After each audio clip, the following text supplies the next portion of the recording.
All right, my name is Todd J. Clark. I'd like to say welcome and thank you for joining our webinar entitled Innovation in the Time of COVID. I am extremely honored to be here with you and our distinguished panelists, as well as the president of our university, David Armstrong. But before we begin, I'd like to start with a few housekeeping matters. First, only panelist videos and microphones will be on. All attendee videos and microphones will be off. The first 40 minutes of the webinar, we will address each panelist with specific questions, and then in the final 15 minutes, we'll use that for a question and answer session. If you, as an attendee, would like to submit a question, you could do so in the question and the answer box, and we encourage you to submit them throughout the webinar. We will address those questions during the final 15 minutes of the webinar as time permits.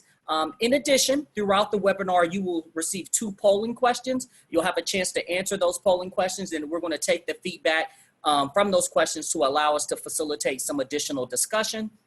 And then finally, the webinar will be recorded for all attendees, and you will receive a link that will enable you to access it. So with that said, I'd like to begin. But before introducing our panelists, I'd first like to introduce our current university president, David Armstrong, who will share a few words with you. But before I do that, I'd like to say something about our university. This is a great time to be an alum, a student, a faculty member, administrator, or friend of the university. One of the things that I realize is when water in a river intensifies, some will drown, some will struggle to stay afloat, and a few will swim upstream. Our current administration is swimming upstream. There are a couple of things that I can point to that evince this reality. President Armstrong recently gave a sort of State of the Union to the faculty, and one of the things that we consistently heard was the university enrollment numbers are up as a result of our leadership at the institution. The university numbers in terms of enrollment are up at various departments within our school, specifically also within the law school under the leadership of Dean Lawson, who's done a phenomenal job under President Armstrong's leadership. So we're really excited. And the second component of that, which President Armstrong will talk about here in a second, is that we're using this COVID opportunity as a basis to create a center that deals with pandemic, disaster, and quarantine response and research. So we're really excited about that. And without further ado, I'd like to turn it over to our president, David Armstrong.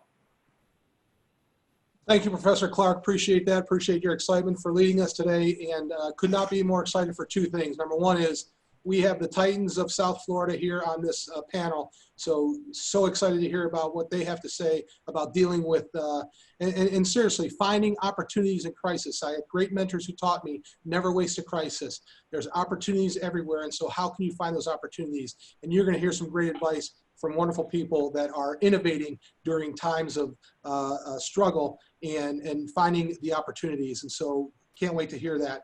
And the second reason why I'm excited is that this is our first ever event for our new Center for Pandemic, Disaster, and Quarantine Research. And we really appreciate these panelists being a part of this first event. We launched this, what we're calling for short PDQ, on April 27th. It was inspired by a phone call I had when I was calling some alumni to wish them a happy Easter. Vincent Hennessy, class of 1967 at Biscayne College, talked to me about what higher educational institutions or what entities are actually gathering information so that if this happens again, how can we make better decisions? And I said, well, maybe we can do that. And so he graciously has given us a gift so that we can start the Vincent Hennessy lecture series for the Center for PDQ over the next 4 years. This center is based on 4 pillars. Business, our new Gus Machado College of Businesses will open in the fall. Our law, ethical leadership studies, and data analytics. We have an excellent data analytics program. This PDQ will measure, track, and analyze the influence of disasters and pandemic on business practices, ethical decision-making, consumer behaviors, crime statistics, social norms, biases, climate, law, government, civil liberties, and the economy. This PDQ is a collaboration between St. Thomas School of Law, the Gus Machado College of Business, and its 2 institutes, the Victor and Lisa Mendelson Institute for Data Science and Analytics, and the Institute for Ethical Leadership, run by Tony Andonaro. This summer, our law school is already offering 3 courses that will look at the impact on COVID-19 on contracts, real estate, and complex litigation. The Institute for Ethical Leadership will be doing targeted projects with graduate students on PDQ issues in all disciplines. So I'm so proud of our institution, our faculty, finding opportunities in crisis. And with that, let's get to this panel, because I know we're going to hear some great things. And thank you so much for being here. God bless. Go Bobcats. Thank you, President Armstrong. So without further ado, I'd like to introduce our extremely distinguished panelists. And what I hope to do is they all have phenomenal resumes and bios. And so I am hopeful that I'm able to give each of them justice because their accomplishments are extremely impressive. I'm going to begin with Dr. Fernandez. He's an internist who specializes in vascular medicine. He is the current CEO of Baptist Health Medical Group, a network of more than 180 physicians in multiple specialties. Dr. Fernandez has held numerous leadership roles throughout his career. He served as president of Cleveland Clinic, Florida, a world-renowned academic medical center, and most recently, he was elected vice chairman of the Florida Board of Medicine. He was born in Havana, Cuba, and received his degree from Ponce School of Medicine in Puerto Rico. He completed his internal residency and vascular medicine fellowship in Ohio at Cleveland Clinic. And he also has an MBA from the University of Miami and graduated from the Wharton School of Business Executive Development Program. He has a passion for serving South Florida community and beyond. He serves on the board of directors of multiple entities, one of which many of our alums share a common affiliation, the Orange Bowl Committee, and I'll talk about that a little bit later. He is also on the board of the Health Network Foundation, as well as on the advisory board of the University of Miami School of Business Administration's programs and Center in Health Management and Policy. In 2011, he was invited to serve on the selection panel for the White House Fellows Program, which is one of America's most prestigious programs for fellowships in leadership and public service. He's a member of the Miami-Fort Lauderdale chapter of the World Presidents Organization. And Dr. Fernandez and his wife, Dr. Rosa Monte Fernandez, is a pediatrician, and they reside in Davie and have 2 children. Ladies and gentlemen, Dr. Fernandez.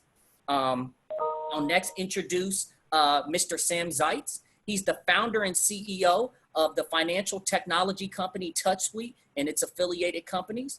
Under Mr. Zeitz's leadership, TouchSuite has received multiple awards and accolades.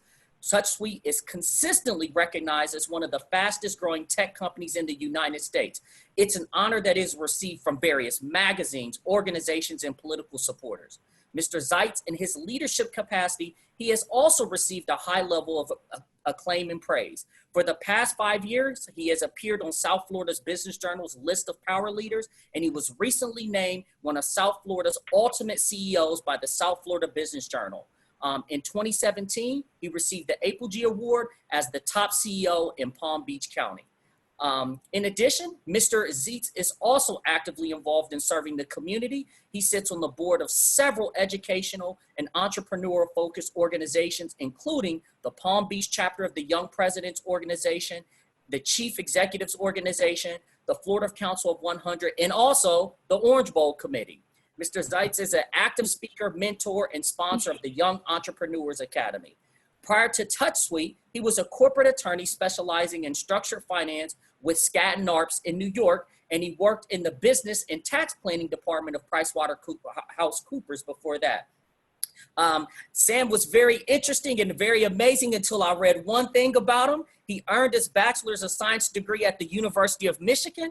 I'm from Columbus, Ohio, so Mr. Zeitz, we are sworn enemies now.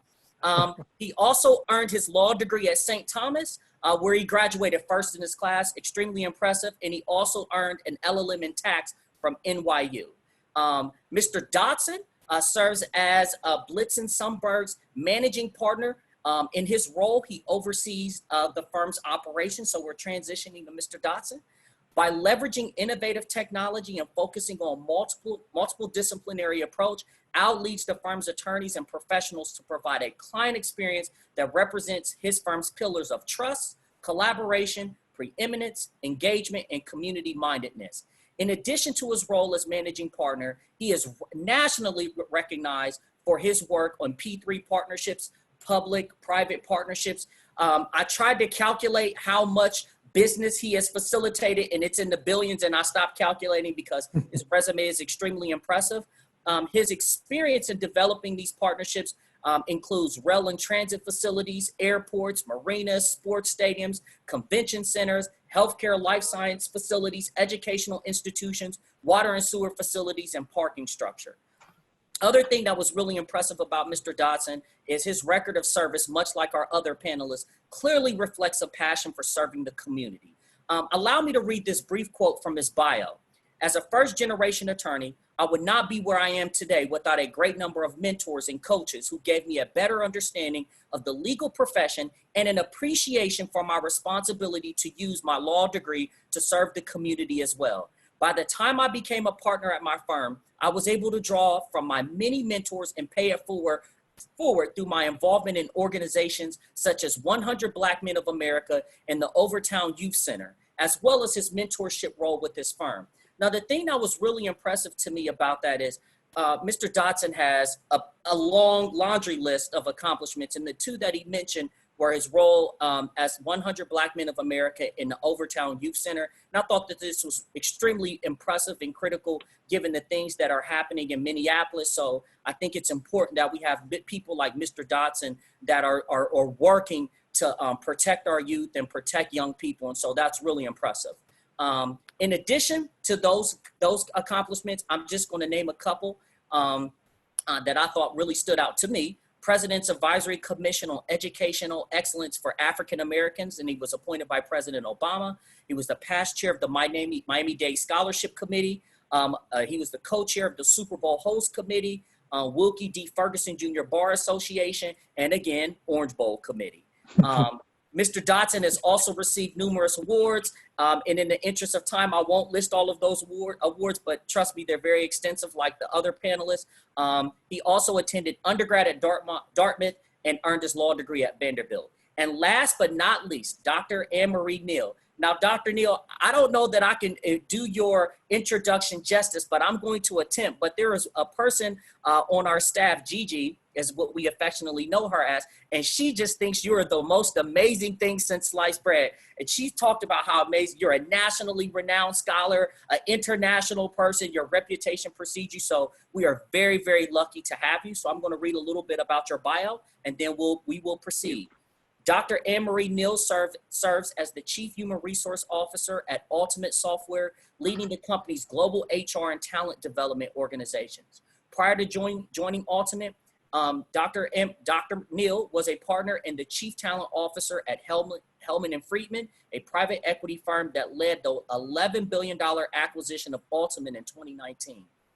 Dr. Neal has over 20 years of experience working with high-growth global organizations on strategy, innovation, and business transformation, human capital planning, and organization performance. She previously served as Chief Talent Officer at First Data Corporation and Cisco Systems, which earned several accolades under her leadership, including Forbes' World's Best Companies for Leadership, a top 20 ranking in Bloomberg Business Week's Best Companies for Leadership, and the Byrne Award for Innovative Leadership and Development. These are our panelists, a very impressive group of individuals. We're extremely excited to begin our discussion with our panelists. But before we jump into the discussion with our panelists, we're going to start with a poll, and you should receive that shortly. You should receive, there we go. So take a quick second to respond to the poll. And I'll make a quick comment about that, and then we will dive into our question.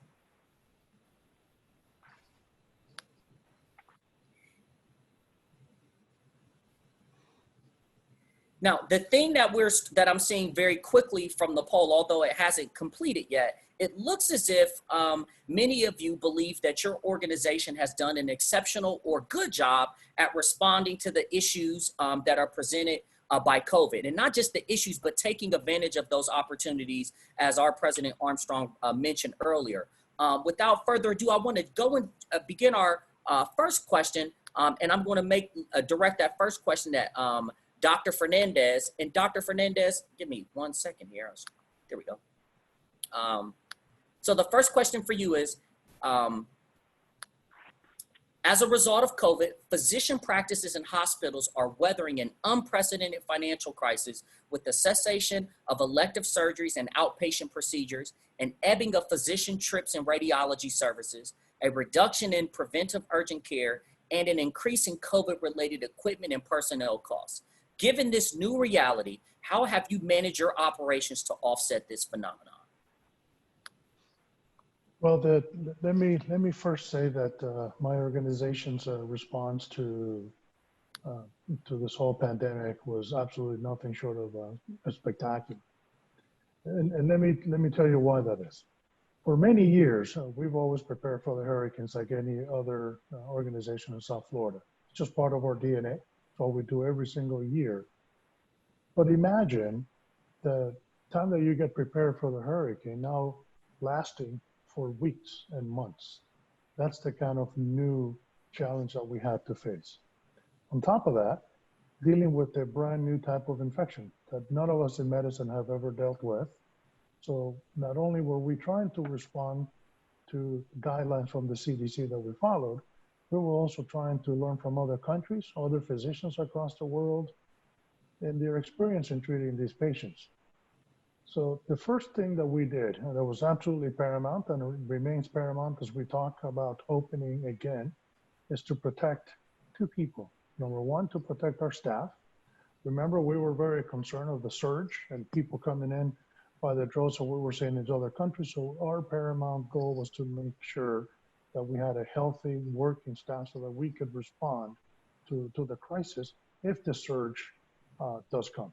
So that became number one. Number two is to make sure that those vulnerable patients that we have within our system were getting the right type of care at the right place without us putting them in danger or bringing them into a place that potentially could be overrun with patients with COVID. So those two became the paramount goals for the organization. So then we began to work backwards from there.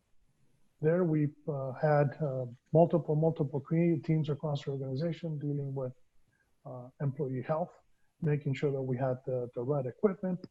And the equipment then became, and I know we're going to talk a little bit more about that, that became one of the major issues that we had not only as an organization, but as a country. Our supply chain leaders did an absolutely phenomenal job in making sure that we were providing our employees the right type of equipment so that they can care for the patients, and most important, they can remain safe themselves to continue to do that.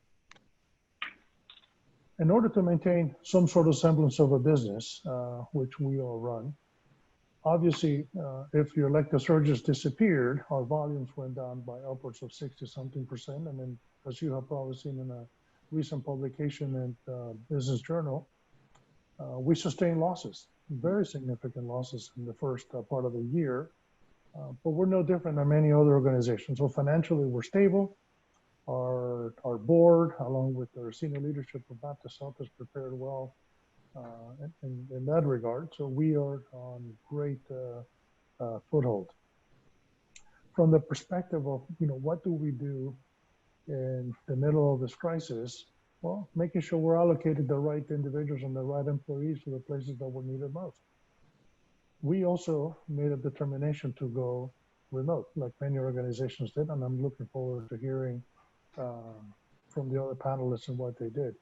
Our IT department, within a matter of about a week or so, actually got 8,000 of our employees to work remote. And those people that could work remote were told to stay away and to make sure they took care of themselves and make sure we checked in with them every single day. Our physicians, likewise, because we had a very robust infrastructure for telemedicine already built through the urgent care. You probably have seen the Care on Demand platform and the apps that we've been providing to the community.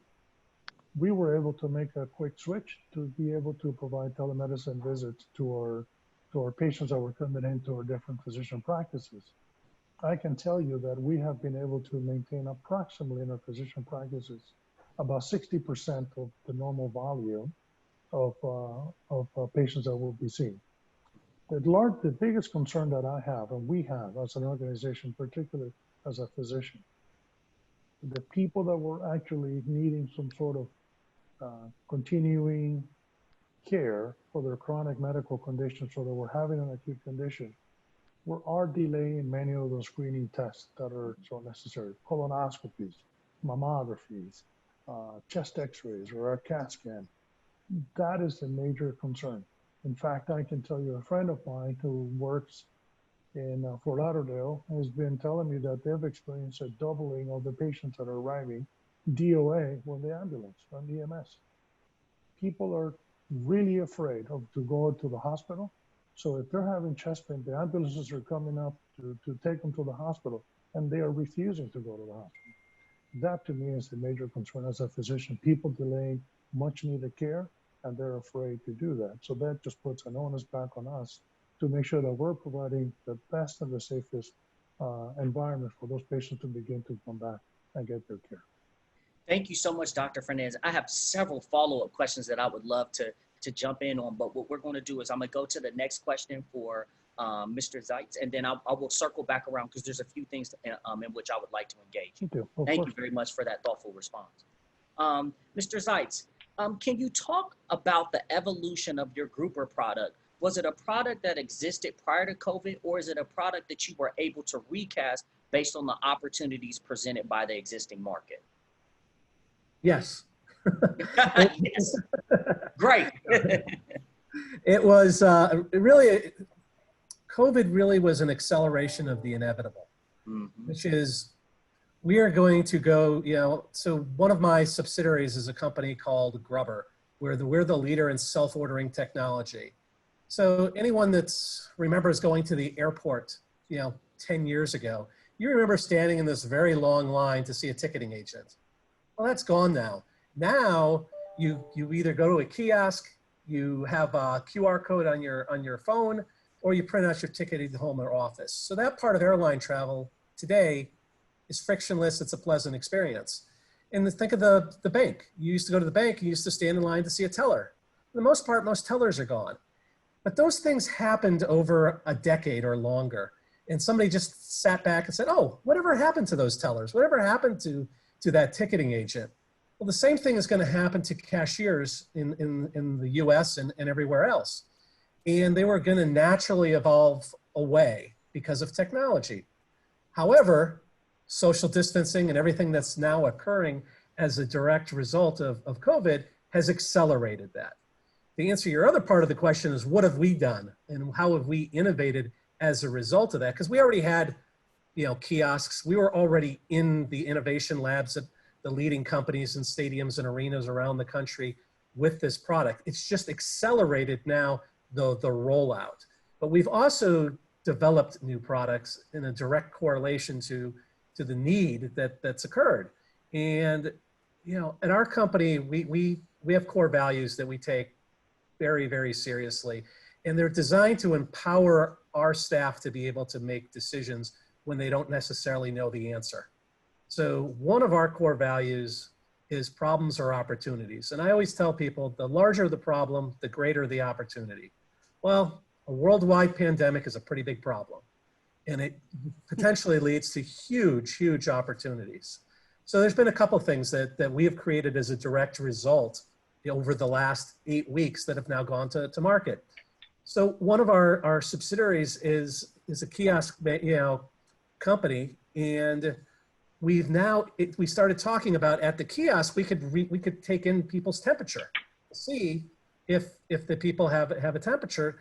That evolved ultimately into, let's create thermal temperature kiosks that could be put at the entrance of stores, could be at the entrance of movie theaters, theme parks, stadiums, and arenas. So when people walk in, both you're testing the employee and you're testing the consumers. So there's a concern now, obviously, among consumers, is it safe to enter an establishment? Before, your decision before you walked into a restaurant or before you walked into a store was, do they have a product or service that I want? And do they have a good value proposition? Now there's a third, equally or more, even more important, is it safe for me to walk into this restaurant? Is it safe for me to walk into this store?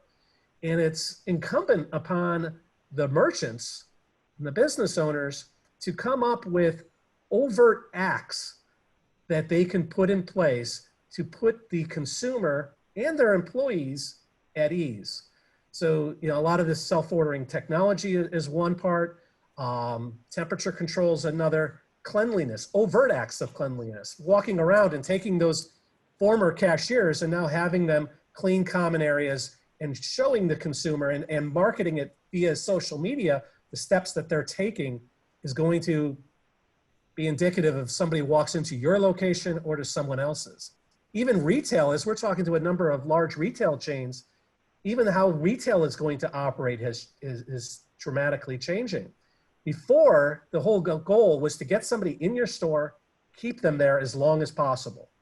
Now, it's get them in and get them out because you can only have so many people in the store at once. So you want to be able to quickly help them communicate and get the product and move on. So we were able to quickly, so for example, what happened? Every full service restaurant in America shut down overnight during quarantine. So fast casual QSR restaurants were well positioned to pivot and still transact business. But these full service restaurants weren't used to online ordering. They weren't used to carry out. And now they were stuck with just that option. So what we ended up doing is we merged two products. We merged our kiosk with our online ordering and created a curbside ordering capability, along with the ability of QR codes. So we could send it out to these restaurants who were trying to pivot, and they could put it in the door of their window. Consumers could go up, scan it with their phone, and turn their mobile device into a virtual kiosk, and they could order.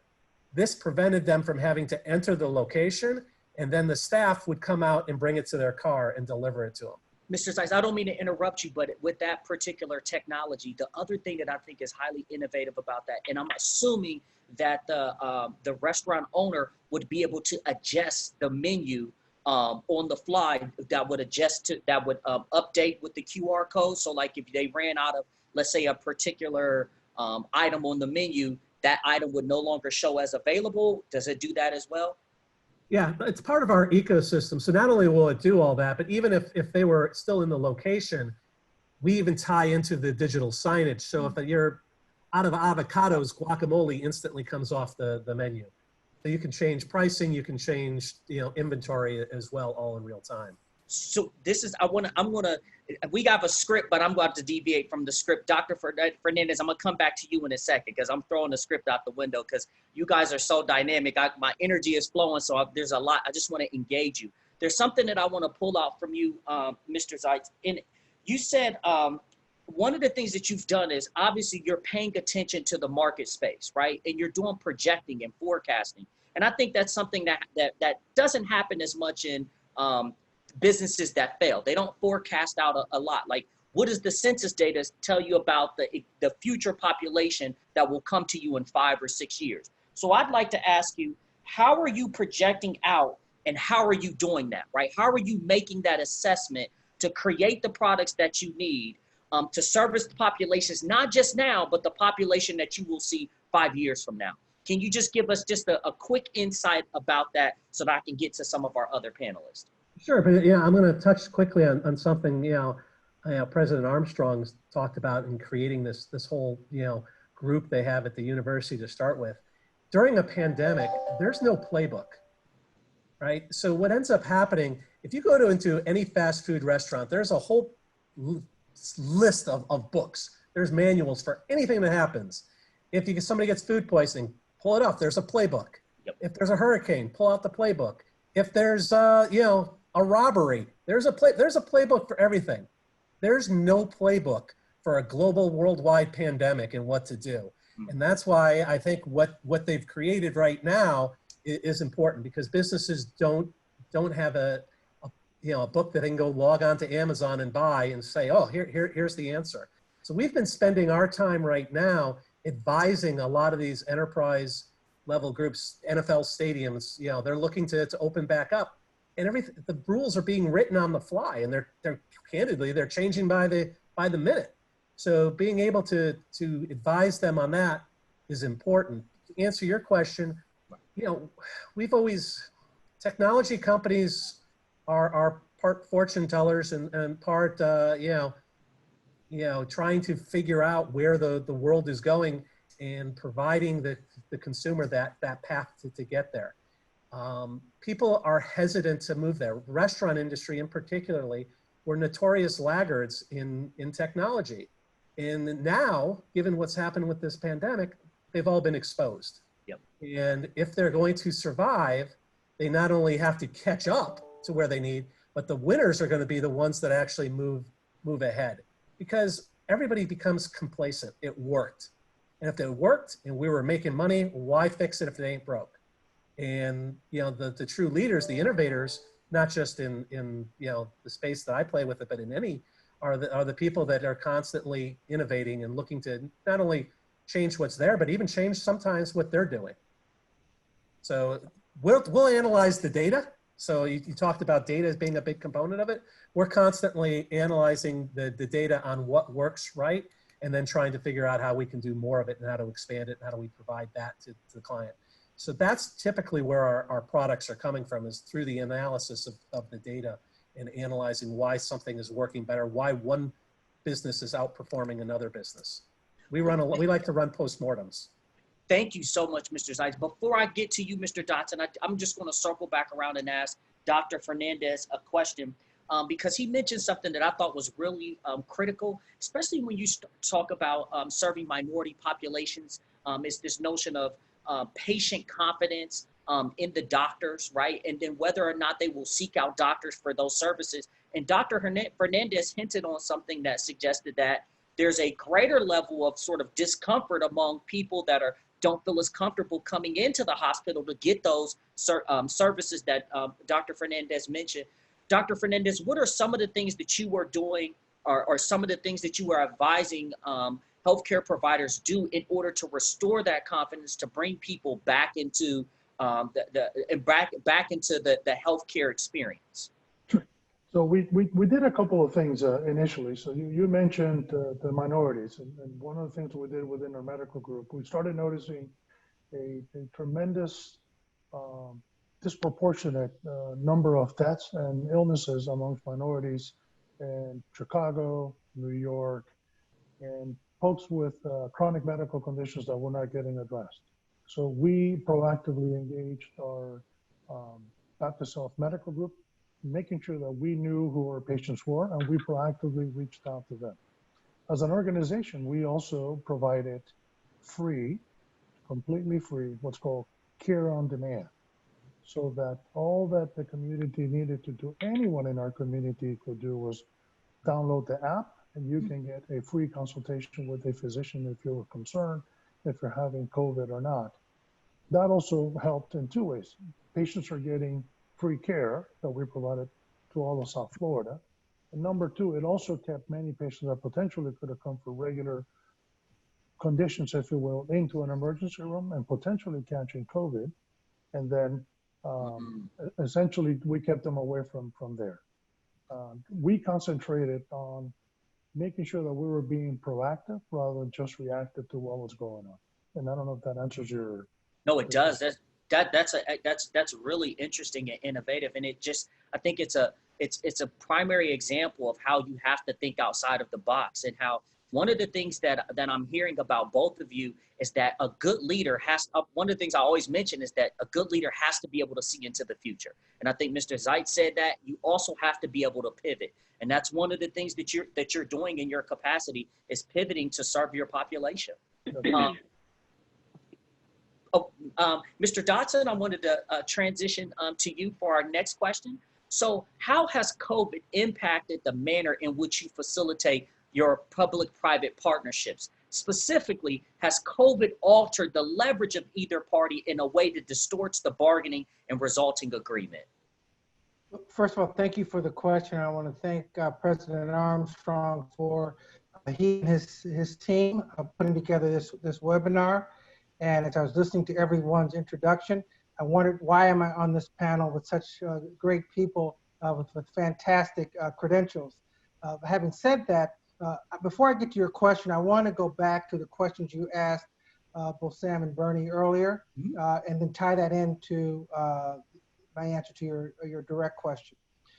First, it's important, if you're going to innovate in a situation like this, to understand the steps to get you there and how you sustain that innovation moving forward. As you pointed out, there's absolutely no playbook for a pandemic on how to convert a law firm from its current brick and mortar location into a totally remotely operating entity. But what you have to do is, assess the situation, respond to what is happening in real time, innovate, and then the word has been used several times, accelerate. For sure, at this very moment, going through COVID-19, if you're not looking for opportunities to thrive and come out of this pandemic stronger than you went into it, then it's a missed opportunity. Those that are focused on just surviving it may do okay, but that by no means should be the goal of any organization. The last thing I'll mention in that regard was the term you used, and that's forecasting.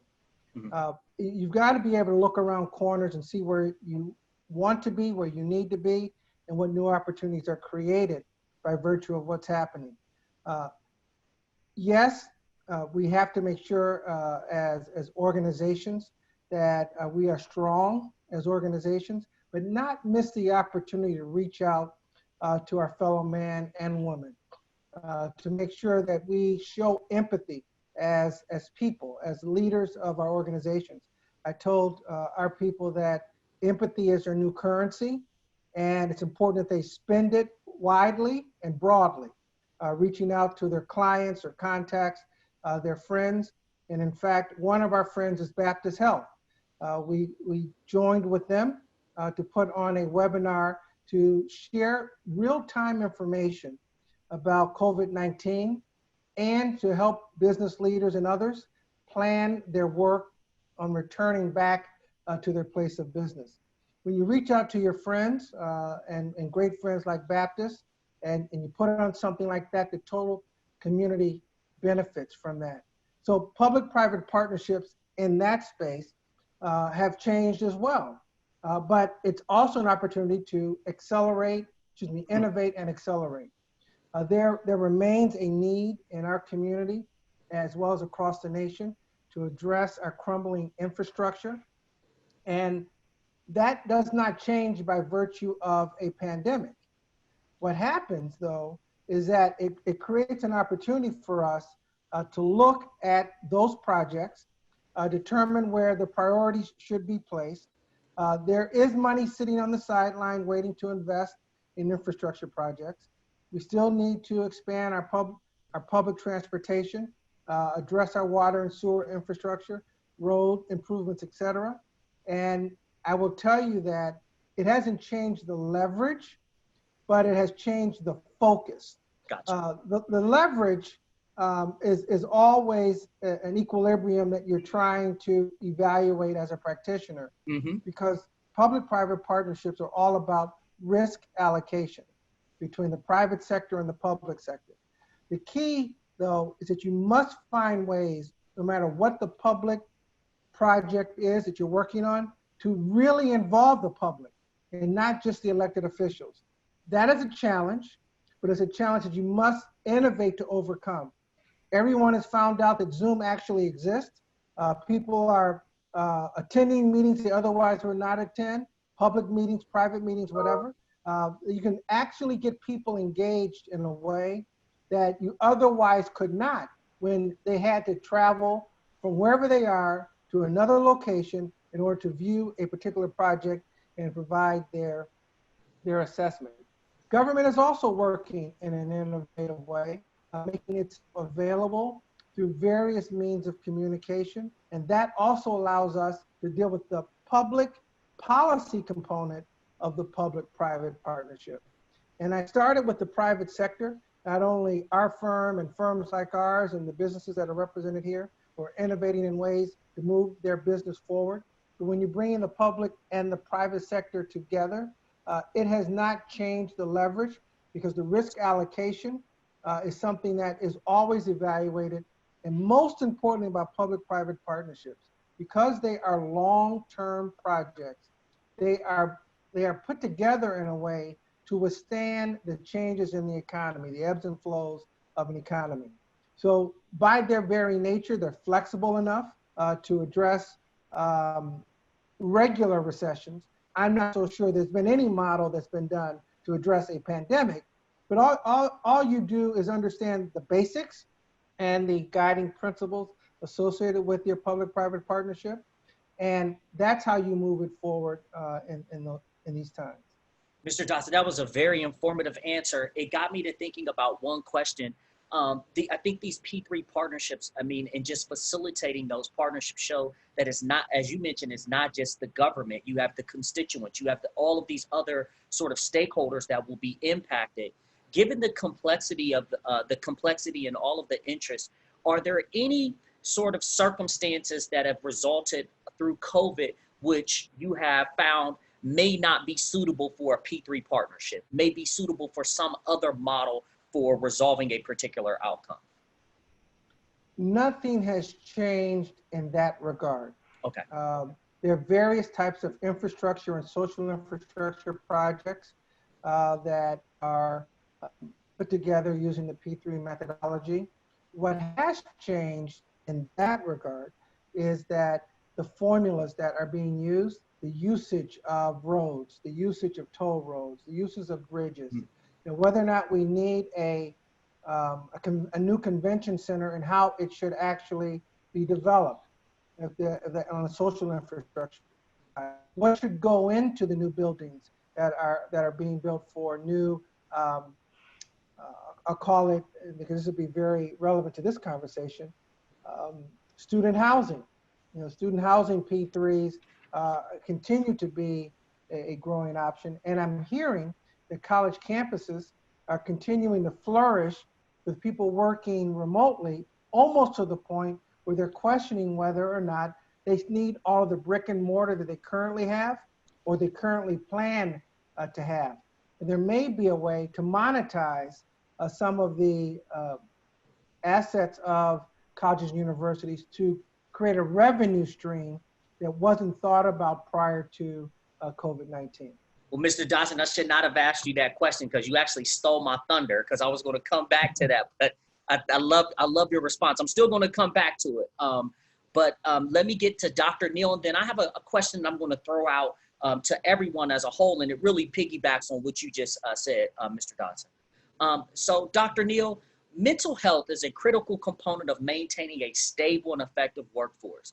How has COVID impacted the manner in which you advise your clients regarding employee mental health?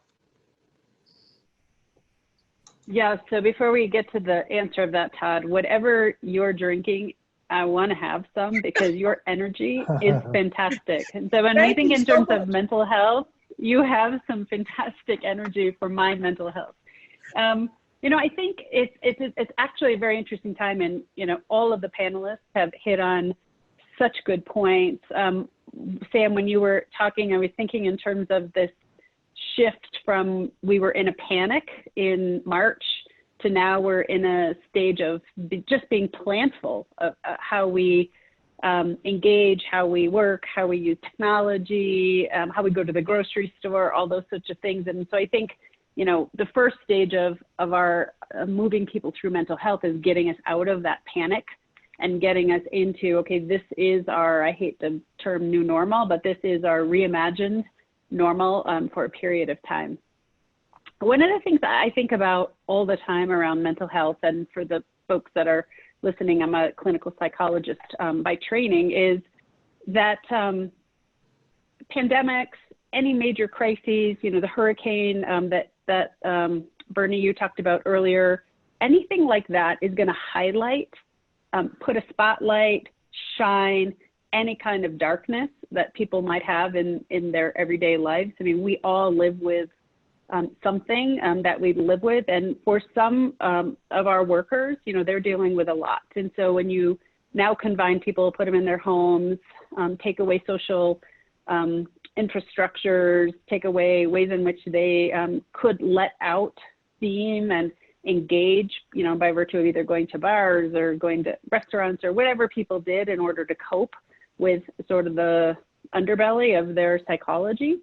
And so at homes now, people are dealing with a whole lot more than I think they've ever had to deal with, especially for people who are homeschooling their children at the same time as trying to work from home offices. I think what we're seeing, interestingly, in the news right now, and I'm flashing on the Ozark Lakes situation, is, you know, people are shifting from that stage of panic and denial, in shock, into now denial, and they're moving into this can't be, I don't want this to be happening, and so therefore I don't want it to be happening. And so I worry more about now than I was worried about back then when everybody was panicked and hunkered down. And the other thing I'm kind of worrying about now is this sort of sense of the adrenaline is wearing off. And now everybody is in this sort of sense of, okay, this is really what it's going to be like for the next 6 to 9 months until we have therapeutics and or a vaccine. And so what does that mean? And I think we're starting to see some people go into a bit of a depressive state where they're just in a funk. I call it a pandemic funk. This week, I've dealt, all of my executives that I've been dealing with this week have been in the worst moods. And I think it's because they're in that, everybody's a little bit crispier. And so, you know, I would say a couple of things. Underscore empathy, right? Everybody is coming from a place of this really sucks. And while many of us will take advantage of it and see the market transitions and really leverage some new in business models, you know, some people are just in a state of like, this really just right now sucks. So empathy for that. I think the other is I'm spending a lot of time on now is not the time for perfection. You know, a lot of people are trying to be super productive, super perfect, you know, really getting into, I can figure all of this out. And now might be the time to just give yourself a little bit of a break. And it's, you know, perfectly okay. I think now is a time for balance in how you work and play. You know, a lot of us have lost play as part of our normal rhythm and routine. We're sitting at home, our weekends are sitting at home, and maybe we go for a walk, but we're not out doing the things that we like to do that rebalance us. And now is the time for leadership more than ever. I mean, all of us are showing leadership by being on this call or being part of this panel. But, you know, in our organizations, the ways in which our leaders are giving our employees a sense of safety and consistency. And I'm going to go on to, Sam, something you said. There are big opportunities out there that we can take advantage of and give people hope and inspire people to move from panic to planning to actually, like 2022 could be an amazing year. What do we have to do to get to 2022 and hold out that vision for people in a meaningful way? So those would be some of my thoughts. You know, I have put in place in all of our investments at Hellman and Friedman as much as possible an emphasis for wellness practices and wellness programs. Ultimate is fantastic at it, and we've taken some of Ultimate's programs and passed them along. If your companies don't have a wellness program, you can do it so simply, so easily. Put in a wellness program for your people. We, by the way, beg, borrow, and steal off of the National Council. So May was Mental Health Month. We just went out on mental health websites and grabbed it all down and offered it out for our employees. June is going to be all about sleep. You know, get sleep. It's hard for people to sleep, and how do you get healthier around just the, you know, normal disciplines of taking care of your body and your life. So I don't know if that helps you, Todd, but those are some things that come to mind. That does, Dr. Neal. You actually got me thinking about something, because I think it's so important that we keep looking to the future, right? We're talking about sort of being leaders and thinking about the next, whatever that might be. Something that you said, you did a really great job of balancing. And I would say what our president Armstrong said, you got to come back to work, right? It's time to grind, right? And then you mentioned this word, Mr. Dodson mentioned this word of empathy, right? And what you're really talking about is you are balancing the relationship between the come back to work and the empathy, right? And so when I heard that, I started thinking about something that I think is important for every organization, our core values. Do you think that the use of an organization's core values could, like maybe recalibrating those core values, could that be another way of bridging the gap between empathy, but we do have to come back to work to maybe build some of those things into the core values? So when you hire someone, you can say, hey, look at this thing on the wall. When we hired you, I want to remind you why we're here. So throw that out to you, Dr. Neal. You know, I'll tell you, that's a fantastic insight, because I was co-leading our pandemic team with a good colleague of mine, Rod Whitman. And Rod and I constantly, every time we had to make a decision or we entered a tough conversation, we said to the community, the pandemic team, we're having every conversation, we're making every decision from our values. And the values that we believe in, we hire people for, we reward people for, and we live by in the company. And we wanted, at the end of all of this, whenever the end of it is, we wanted to be able to proudly reflect back that all of our actions and our behaviors were consistent with the values that we believed in and led the company. And for Ultimate Software, you know, we believe in our people. We love our people. Our people are the core of why we're in business, and our people include not only our employees, but our customers. And so that community coming together and rallying around those values actually, I think, held our workforce to a higher standard of how they wanted to show up, but also a higher standard for why they do what they do and the purpose in which they wake up and go to their computer and deliver productivity for the company. Dr. Neal, I think that we just have a subject matter for the next article that we're going to write together about utilizing core values to get through COVID. So, yeah, I think it's key. So glad you asked the question. Yeah. So let me do this. We have our President Armstrong on the line. You guys have this wonderful insight. I definitely agree with Mr. Dodson. One of the things I was thinking about is that the brick and mortar institution and the way that we operate universities can change, right? Instead of having students on campus, we know that we could do it via Zoom. There might be a greater allocation for the land that we have, maybe renting it out to other entities or whatever we choose to do with it. There might be a more efficient allocation to use the land as a revenue generating structure or entity. So this is the question.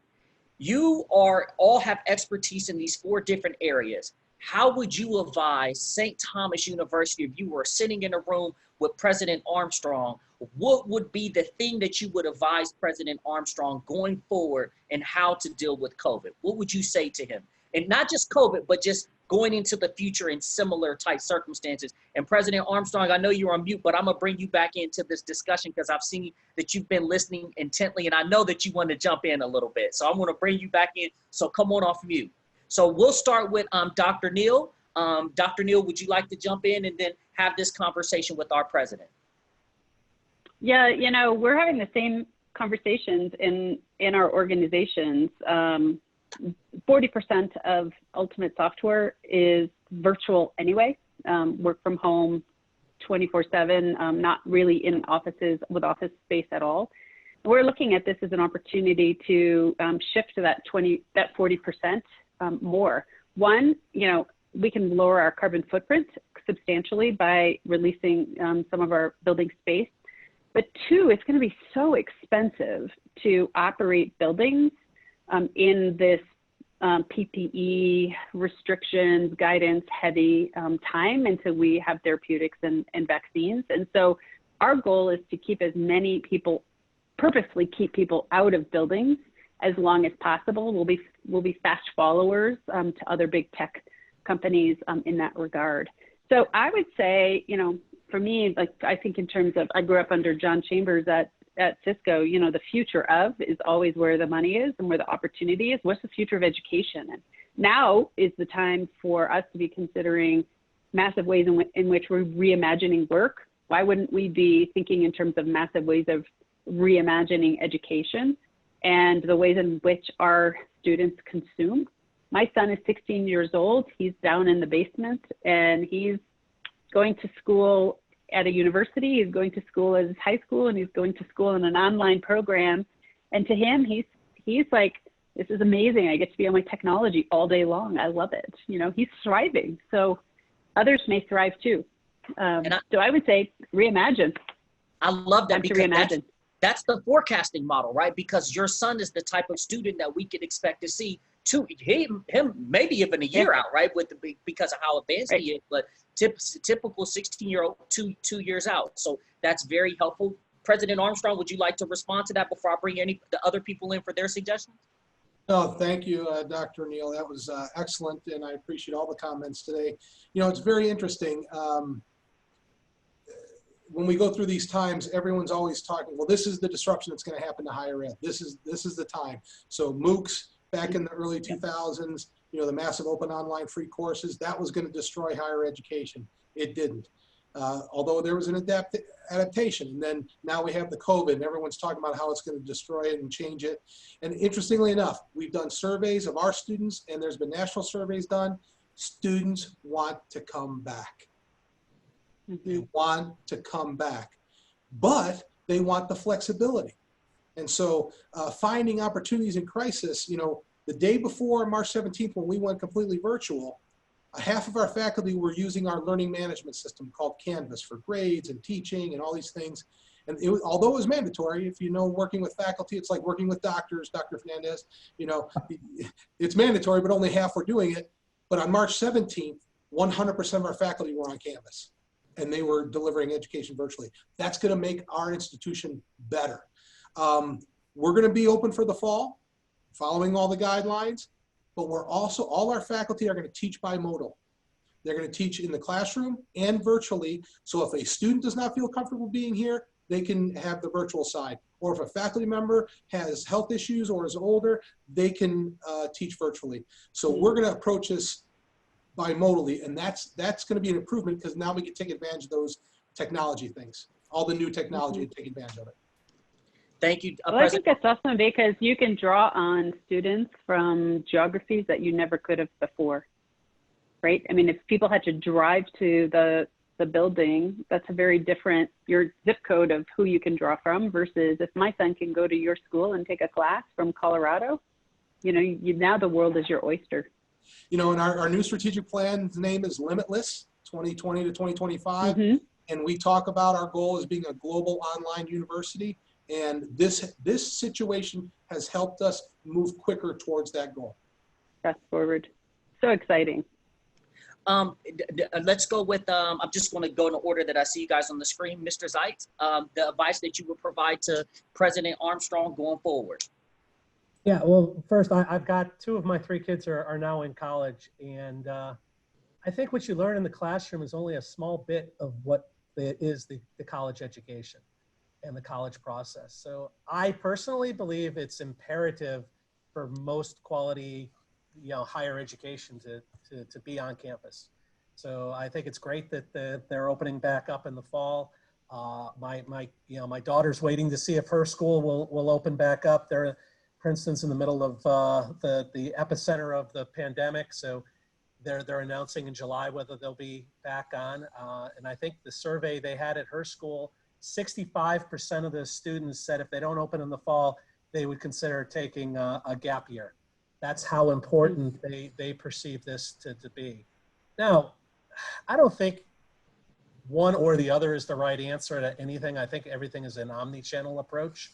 You know, when e-commerce came out, everybody said that's the death of retail. Retail will no longer exist, and we're all going to go online. And during the pandemic, we are all going online. But interesting, look what's happened the last few years. The #1 e-commerce retailer in the world is going to bricks and mortar, and you know, Amazon's acquiring that. So the real answer is this omni-channel approach where you can facilitate it, just like President Armstrong said. If there's people that are hypersensitive or in a high risk group, great, you can accommodate them. But for the vast majority, you know, I don't know if you want to deny them all the magic that happens on campus. I mean, I met my wife at St. Thomas during law school. Good point. You know, I don't know if that would have worked online. I don't know who I would have married if I was going online. You know, it's so interesting, because I think that I think the point that you made about meeting your wife and just the experience, and I think that Is that the philosophy of the student 5 years from now? The student 5 years from now is the student that doesn't even want to go outside, that spends their life in front of a video game system that's playing video games, and their friends are the friends, their best friends is their buddy that it lives in California whom they've never met in person. Well, Todd, let me ask you, where's the magic? Does it happen in the classroom or does it happen in the breezeway there? So Well, that's true. Sam, I've always said it's going to be virtual, Sam. I've always said that 70% of what a student learns is outside of the classroom. That's true.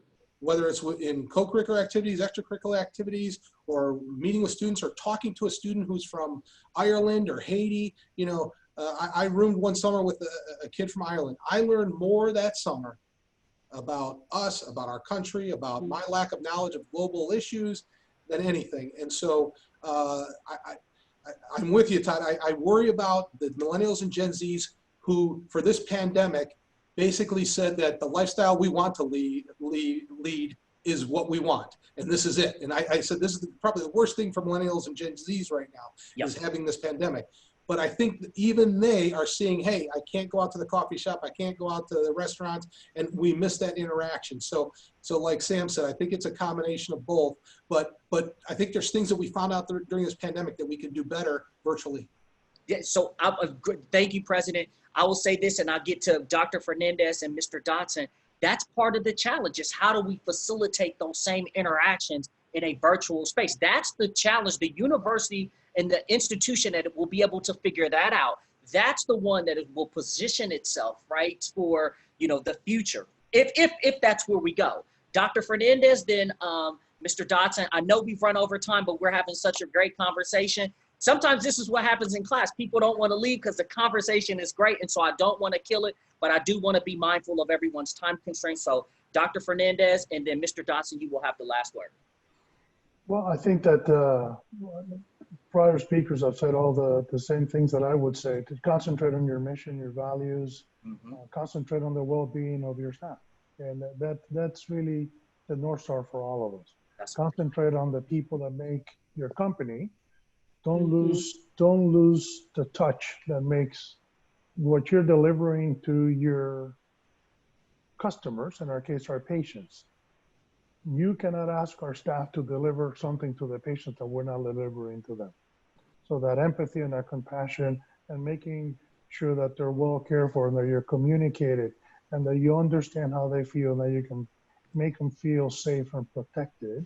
And during a time like this, one of the things that I learned I remember listening to a TED Talk as a leader, one of the most important things that we can do for a group is to make sure that they trust you and they trust the leaders that we're going to make the right decision for them during times like this. And I believe what President Armstrong has done, as well as the rest of the administration at St. Thomas, it's absolutely right on point. I agree. Mr. Dotson, thank you, Dr. Fernandez. Sure. You asked what would I say to President if we were sitting in the boardroom and wanting to give him advice. The first thing I would say is hire Bills and Sundberg.